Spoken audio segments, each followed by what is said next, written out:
Rebecca Ann Sedgwick was laid to rest today, just a few weeks shy of her 13th birthday.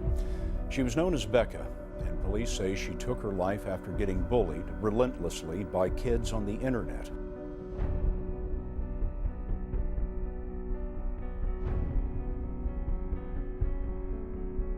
Two high school football players in Steubenville, Ohio, have been arrested and charged with raping a 16-year-old girl after images and stories of the alleged assault began circulating on the web. I'm always on my phone 24/7, so it kind of feels like I don't think normal people are supposed to be on their phone so much. I made a fake profile on Facebook posing as a 15-year-old boy. With the parents' permission, I friend requested 3 girls, ages 14, 13, and 12 years old. I've been talking to these girls for the last 3 or 4 days, and today we're supposed to meet up. Are you crazy? Are you out of your mind? We already lost your mother. What would I do if anything happened to you? What would I do if anything happened to you? Media has created the stereotype that all teens are reckless and unsuspecting when online. Many people have lost their faith in the behavior of teens because of these depictions. This is why our team at Putnam Vocational Technical Academy in Springfield, Massachusetts, set out to see if these representations were true. After gathering information, we conducted a survey with 100 teens, and what we discovered was shocking. According to our research, it turns out that most teens actually don't feel safe online. Like adults, they too are aware of the dangers of social media, identity theft, stalkers, and strangers. These were their typical worries.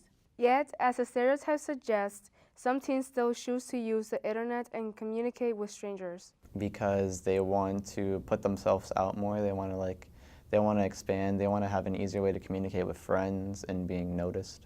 And younger kids these days will post basically anything to get noticed. So if these younger kids really are the cause of the stereotype, why don't most parents monitor their children as media suggests? It's brand new. We need laws and boundaries for this now, and it's growing so rapidly. Parents need to be vigilant. That means knowing every social media site your child is on, knowing every password, and letting them know you will be checking to see what they write and who they connect with. Oftentimes parents are wanting to shy away from really actually putting boundaries on their teens. They want to be seen as the good parent, the supportive parent. They may not see this as the same thing, but actually the most supportive parent is a parent that really puts their boundaries in place for the teen. Expert Patricia Boylin and parent Juan Jimenez say that it isn't a lack of importance. I think having a protection on their home computers is absolutely important. And then sitting down and talking to their child, saying, you know, if you use the internet, this is what can happen. Not to scare the child, but to enlighten them.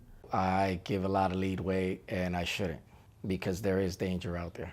Danger that younger teens don't recognize well on social media. Because anybody can make their own profile on social media and use it for their own purposes, and not everybody out there has good intentions. They think what people are telling them online is gospel. They believe it, and they shouldn't. And I think they open themselves up for a lot of trouble by doing that. While younger teens are at high risk while online, based on our research, older teens are generally more responsible and are less likely to be victimized or hurt others.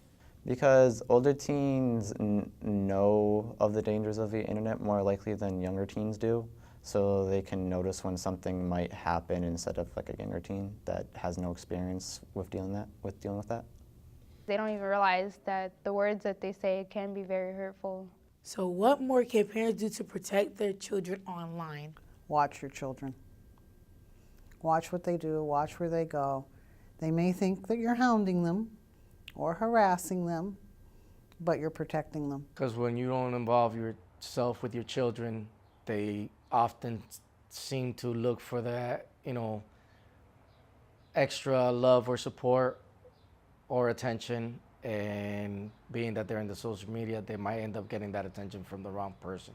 People don't realize that a lot of things people do on the internet is worse than what it's intended to be.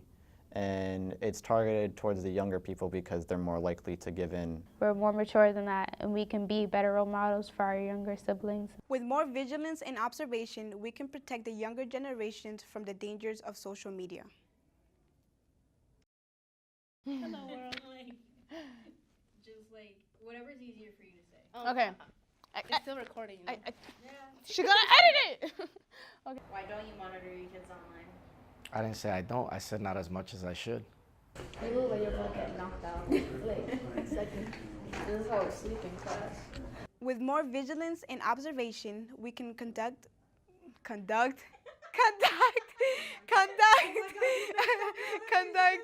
know.